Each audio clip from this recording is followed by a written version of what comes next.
Selamat malam, selamat datang di Tatapan Kosong. Untuk malam ini ada cerita pengalaman mistis seorang mahasiswi dari Jawa Barat. Bagaimana ceritanya? Pantengin terus dan jangan lupa untuk subscribe, like, comment, and share untuk mendukung channel kami, Tatapan Kosong.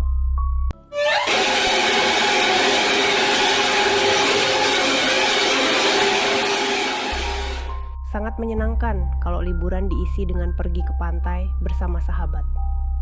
Tapi akan jadi trauma mendalam kalau akhirnya malah terjebak di tempat dan waktu yang salah. Alena akan bercerita pengalaman seramnya ketika berlibur di Pangandaran. Lo denger gak? Bisik Della pelan, sambil menatapku yang duduk di sampingnya. Denger apaan? Jawabku. Kecilin TV-nya coba bentar, kata Della lagi. Aku turuti kemauannya, lalu mengecilkan volume suara TV. Kemudian hening, karena villa sebesar ini hanya berisi kami berdua. Gak ada suara apa-apa, Della. Udah lagi seru nih acaranya.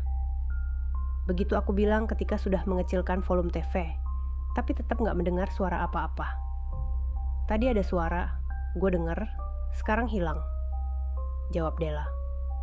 Sudah jam 11 malam, Devin dan Bayu belum juga kembali. Tadi jam 9 sebelum pergi, mereka bilang mau keluar sebentar cari minuman. Wajah Della masih terlihat penasaran. Sepertinya dia yakin kalau tadi sempat mendengar suara dari lantai 2. Tapi belum jelas itu suara apa. Aku coba untuk berpura-pura mengabaikan sikapnya itu.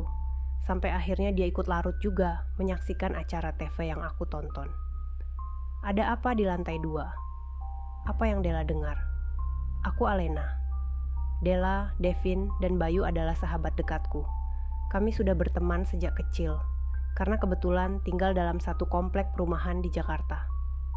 Bukan kebetulan juga kalau kami jadi lebih akrab dibanding dengan teman-teman yang lain di perumahan tempat tinggal. Banyak persamaan yang kami miliki, salah satunya adalah senang jalan-jalan, berpertualang ke tempat baru. Sudah banyak pengalaman yang kami lalui bersama, hingga sampai duduk di bangku kuliah saat ini. Dari banyaknya pengalaman yang kami miliki, ada pengalaman seram yang masih membekas di dalam ingatan sampai saat ini. Yaitu pengalaman seram ketika menginap di satu villa di Pangandaran, Jawa Barat. Pertengahan tahun 2016, bertepatan dengan masa libur perkuliahan, Devin punya ide untuk menghabiskan beberapa hari di daerah pantai. Setelah ide dilempar dan berembuk, kami sepakat untuk menjadikan Pangandaran sebagai tujuannya. Pangandaran terkenal sebagai tempat wisata di ujung timur bagian selatan Jawa Barat. Gak perlu diragukan lagi keindahannya, pantai landai tanpa karang, pasir putihnya membentang. Sungguh tempat yang sempurna untuk melepas penat melarikan diri dari pengapnya udara metropolitan. Nah, gua udah browsing nih. Ada villa besar dan asri, gak mahal juga. Gak di pinggir pantai banget sih, harus jalan kaki sebentar kalau mau ke pantai. Tapi depannya sungai besar, bolak-balik ada perahu suka lewat. Begitu Devin bilang, panjang lebar dia menjelaskan. Gak butuh diskusi panjang dan lama. Akhirnya kami sepakat memutuskan untuk berlibur di Pangandaran selama beberapa hari. Akan menginap di villa pilihan Devin. Di satu Rabu pagi, kami berangkat dari Jakarta. Pagi cerah dan indah. Kendaraan yang kami tumpangi menyusuri jalan mengarah ke sisi selatan Pulau Jawa. Ini adalah pertama kalinya wisata ke Pangandaran. Jadi benar-benar tempat baru buat kami kunjungi. Makanya kami sangat excited. Senda gurau dan tawa lepas mewarnai perjalanan. Rentang waktu 8 jam jadi gak terasa. Sekitar jam 3 sore akhirnya kami sampai di tujuan. Sesampainya di lokasi, kami baru tahu kalau ternyata letak villa agak jauh dari pantai Pangandaran. Kami harus menempuh perjalanan sekitar 1 jam lagi. Jadi, letak villanya lebih dekat ke pantai Batu Karas. Dan juga benar kata Devin, villa berada persis di sisi sungai yang cukup besar. Benar-benar menghadap ke sungai itu. Cukup indah. Walaupun bukan bangunan baru, tapi villa bertingkat 2 ini sangat bersih dan terawat. Pagar tinggi mengelilingi wilayah luasnya. Beberapa pohon besar berdiri kokoh di halaman depan dan belakang. Kanan kiri villa hanya ada tanah kosong yang dipenuhi oleh pepohonan liar, jauh dari bangunan lain. Bapak penjaga villa mendampingi kami berkeliling sambil menjelaskan semuanya. Pak Ilham namanya. Pak Ilham ini nggak tinggal di villa, tapi tinggal di rumahnya yang nggak jauh dari lokasi villa. Beliau ditugaskan untuk merawat dan membersihkan villa oleh sang pemilik. Pak Ilham, kenapa nggak tinggal di sini aja? Tanya Bayu penasaran. Kalau lagi nggak ada tamu, kadang menginap di sini, tapi jarang banget, soalnya rumah saya kan deket. Begitu jawab Pak Ilham. Terus kalau malam, villa ini lebih sering kosong? Aku ikut menimpali. Iya Neng, kosong terus, tapi tenang aja, semuanya bersih dan terawat kok. Hehe. Kalau ada apa-apa tinggal telepon HP saya. 24 jam siap. Hehe. Jawab Pak Ilham lagi. Benar kata beliau, villa ini beserta lingkungannya memang bersih dan terawat. Hampir-hampir nggak ada debu yang kelihatan. Di lantai 1 ada 1 kamar dan 1 kamar mandi. Ruang tengahnya besar, memanjang jadi 1 dengan meja makan dan dapur. Di lantai atas ada 2 kamar dan 1 kamar mandi. Ada ruang tengah juga, tapi hanya berisi beberapa kursi mengelilingi meja rotan. Oh iya, di lantai atas ada teras depan. Sangat nyaman terasnya. Menghadap langsung ke halaman rumah dan sungai besar di depan. Sungai yang sepertinya termasuk jalur wisata. Sesekali terlihat ada perahu bermesin kecil berisi wisatawan. Oh, itu perahu yang ngantar ke Grand Canyon di sebelah sana. Bagus tempatnya. Begitu kata Pak Ilham menjelaskan ketika kami menanyakan perihal perahu yang melintas depan villa. Begitulah gambaran villa yang kami tempati. Rencananya kami akan menginap sampai hari Minggu. Itu rencananya. Aliran sungai yang tenang dengan latar langit biru berbintang tanpa awan. Kami menikmati betul suasana malam pertama di teras atas. Perbincangan seru sesekali diselingi gelak tawa, memecah keheningan malam di tempat agak terpencil ini. Nyanyian merdu suara Della, yang memang seorang penyanyi, serta diiringi permainan gitar Bayu. Jadi latar menambah ceria suasana. Ayok bay, cabut udah jam 9 nih. Tiba-tiba Devin bilang begitu. Mau pada kemana sih? Tanyaku. Beli minum di depan sebentar. Kata Bayu menimpali. Jangan lama-lama ya lu pada. Gak mau gue sama Alena sendirian di sini, sepinya gila. Della ikutan sedikit ngomel. Iya, bentaran aja kok, manja banget. Sungut Devin. Singkatnya, mereka berdua akhirnya benar-benar pergi, meninggalkan aku dan Della sendirian di teras atas. Malam itu sama sekali gak ada perahu yang melintas di sungai. Gak seperti sore hari tadi, sama sekali sepi dan tentu saja gelap. Untungnya cahaya dari langit membantu sedikit penerangan, tapi tetap saja kami gak bisa melihat sekitaran sungai secara detail. Sepeninggal Devin dan Bayu, aku dan Della melanjutkan obrolan. Syukurlah gak jadi membosankan karena kami malah lebih banyak topik yang bisa dibahas. Sampai akhirnya jam sudah menunjukkan pukul 10 malam. Walaupun masih termasuk daerah pesisir, tapi udara di villa ini termasuk sejuk. Mungkin karena jarak ke pantai masih cukup jauh, ditambah banyaknya pepohonan di sekeliling. Di saat ketika kami sudah banyak jeda obrolan, alias saling diam larut dalam lamunan, tiba-tiba aku melihat ada bayangan yang muncul dari arah sungai. Bayangan itu bergerak masuk ke pekarangan villa, berbentuk seperti anak kecil, perempuan. Lu lihat gak barusan, Del? Tanyaku sambil menegakkan posisi duduk. Lihat apaan? Jawab Della dengan tanya. Kayak ada bayangan anak kecil masuk ke villa. Lu jangan macem-macem deh.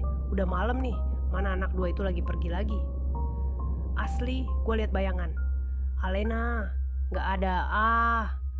Hahaha. Iya, mungkin gue salah lihat. Tutupku menenangkan Della. Mungkinkah aku salah lihat? Saat itu gak tahu. Lalu kami kembali diam, tenggelam dalam lamunan, menikmati malam yang semakin larut. Alena, masuk aja yuk, nonton TV aja. sambil nunggu anak 2 itu pulang. Tiba-tiba Della melontarkan ide. Ya udah yuk, masuk. Anginnya juga mulai kencang nih. Aku setuju. Lalu kami masuk, menuju ruang tengah lantai 1. Di dalam, kami duduk di depan televisi, di ruang tengah lantai bawah. Lampu terang benderang kami biarkan semuanya menyala. Udara di dalam lebih hangat. Mungkin karena agak tertutup, angin malam sedikit terhambat untuk masuk. Sampai akhirnya, gak terasa sudah setengah jam kami menonton televisi. Kebetulan waktu itu acaranya cukup membuatku tertarik. Sampai-sampai pikiranku teralihkan dari gelagat aneh yang ditunjukkan oleh Della. Ya, bukannya gak sadar itu, tapi aku memperhatikan kalau Della kelihatan sedikit resah. Seperti ada yang mengusik pikirannya, tapi aku terus memaksa diri untuk gak peduli. Coba untuk fokus menonton televisi. Della beberapa kali melihat tangga, lalu memperhatikan ke atas, ke lantai 2. Hingga akhirnya Della gak tahan lagi. Dia bicara juga. Lo denger gak? Bisik Della pelan sambil menatapku. Denger apaan? Jawabku. Kecilin TV-nya coba bentar, kata Della lagi. Aku turuti kemauannya, lalu mengecilkan volume suara TV. Kemudian hening, sangat sepi. Gak ada suara apa-apa Della. Udah lagi seru nih acaranya. Begitu aku bilang ketika sudah mengecilkan volume TV, tapi tetap gak mendengar suara apa-apa. Tadi ada suara, gue dengar, sekarang hilang, jawab Della. Wajah Della masih terlihat penasaran. Dia kelihatan masih yakin kalau tadi sempat mendengar suara dari lantai 2. Tapi jelas itu suara apa? Aku coba untuk berpura-pura mengabaikan sikapnya lagi. Sampai akhirnya dia ikut larut juga menyaksikan acara TV yang aku tonton. Syukurlah. Aku bukannya gak mendengar apa yang mungkin Della tadi maksudkan. Aku dengar juga. Terdengar ada langkah kaki di lantai atas. Langkah-langkah kecil seperti sedang berlarian. Bolak-balik dari belakang sampai ke teras depan. Aku dengar semuanya, tapi berusaha untuk terus mengabaikan. Sampai akhirnya melihat gelagat Della. Aku bohong dengan tujuan agar Della gak jadi parno, karena dia penakutnya keterlaluan. Sudah jam 11 lewat, Devin dan Bayu belum balik juga. Entah nyangkut di mana mereka berdua. Lalu kami terus menonton TV, sambil berusaha menahan kantuk yang mulai datang. Della masih kelihatan penasaran. Di balik gelak tawanya masih terlihat kalau dia merasakan ada yang aneh. Sesekali masih saja memperhatikan tangga. Berikutnya, tiba-tiba Della merebut remote TV, lalu mengecilkan suaranya lagi. Lalu, duk duk duk duk, terdengar suara seperti itu. Aku gak bisa bohong lagi, karena kami mendengarnya bersama-sama. Tuh, lo denger gak? Tanya Della nyaris berbisik. Aku mengangguk. Ada yang lari-larian di atas Alena. Suara Della mulai gemetar, dia ketakutan. Udah biarin aja, nonton TV lagi aja. Gedein lagi suaranya coba. Aku merebut lagi remote TV, lalu membesarkan volumenya. Iya, benar. Ada suara langkah kaki kecil berlarian di lantai 2. Sangat jelas kami mendengarnya. Della kelihatan ketakutan. Aku juga sama. Tapi mau gimana lagi?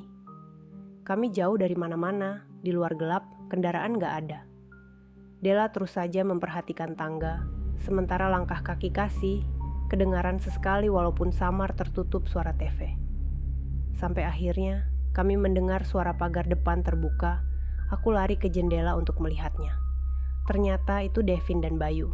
Akhirnya mereka pulang. Lanjut ya, balik ke Alena lagi. Kamis pagi, aku menyiapkan sarapan untuk kami semua. Nasi goreng andalanku jadi sajiannya. Suasana pagi hari yang cukup indah. Sesekali suara mesin perahu terdengar dari arah sungai. Juga banyak penduduk setempat sedang berjalan kaki menuju pantai, lewat jalan yang ada persis di depan villa. Makan lo lama, ayo buruan ngapa, biar cepetan jalan ke pantai. Devin mulai menggerutu, dia ingin cepat-cepat ke pantai. Iya, sabar, ini bentar lagi beres, jawabku. Singkatnya, setelah selesai sarapan lalu kami berangkat ke pantai untuk menikmati suasana pagi di pinggir laut selatan. Jarak pantai dari villa sekitar 10 menit berjalan kaki, kurang lebih. Benar dugaan kami, suasana pagi di pantai sangat indah. Menikmati tenangnya air laut yang nyaris tanpa gelombang, gak ada angin sama sekali. Terlihat beberapa rombongan nelayan menarik jala panjang dari tengah laut. Kami memperhatikan semuanya. Beneran, suasana pagi hari di pantai memang gak ada duanya. Aku sangat menyukainya. Tapi sekitar jam 8 ada sesuatu yang mengharuskanku untuk kembali ke villa. Aduh, aku mules, pingin pup, gimana ini? Aku sakit perut. Kebiasaan, merusak suasana. Udah tuh numpang di warung itu aja. Bayu agak emosi bilang begitu sambil tangannya menunjuk ke arah warung pinggir pantai. Gak bisa, Bay. Aku harus balik ke villa. Ayo, antrin. Aku memelas. Gak mau. Vin lo aja Gih yang antar Alena. Bayu bilang begitu ke Devin. Ya udah, ayo buruan. Aku juga agak mules sih. Begitu Devin bilang sambil cengar-cengir. Ya sudah, akhirnya aku dan Devin jalan pulang lagi ke villa. Singkat cerita lagi, gak lama kemudian kami sampai. Gue ke warung dulu ya, beli rokok. Gak jauh kok warungnya, tuh di sana. Begitu Devin bilang ketika kami sudah berada di depan pagar. Ya udah buruan, jangan lama-lama. Gue pingin ke pantai lagi, jawabku. Setelah itu aku masuk ke dalam villa.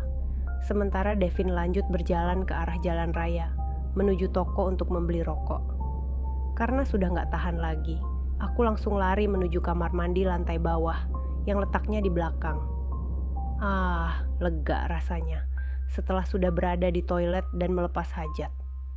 Sudah selesai, aku masih duduk di atas toilet, melamun sebentar sebelum bersih-bersih. Tapi kemudian lamunanku buyar ketika tiba-tiba mendengar suara langkah-langkah kaki.